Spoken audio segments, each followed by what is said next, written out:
étant moi-même un des fondateurs de ce grand mouvement de lutte émancipatrice qu'est le RDA, et assumant depuis plusieurs années des responsabilités à divers titres dans ce pays, j'ai été souvent sollicité pour livrer mon mémoire, égrener mon souvenir sur la marche difficile mais merveilleuse de notre mouvement.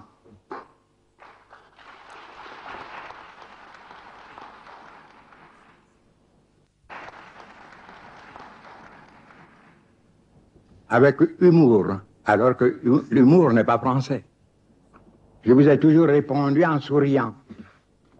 Il y a deux grands personnages au monde qui n'ont jamais écrit, qui ne diraient même pas un mot, mais une seule lettre, mais qui sont cependant les plus lus dans le monde, Mahomet et Jésus-Christ.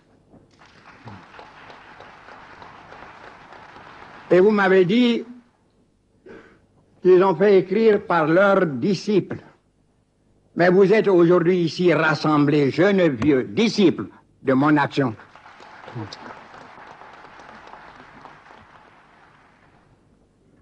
Je romps aujourd'hui avec le silence.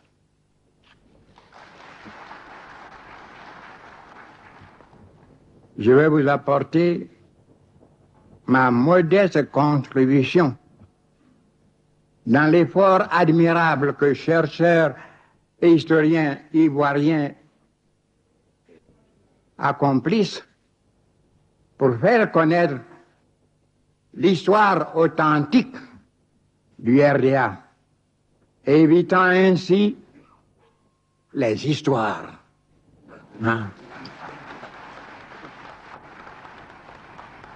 Que ceux qui ont brillé par leur absence, et c'est le moins dire, veulent débiter pour masquer leur carence. Je ne vais pas passionner le débat.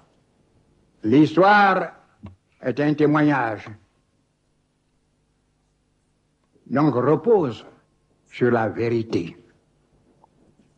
Et la vérité, vous le savez, est très belle quand elle est nue.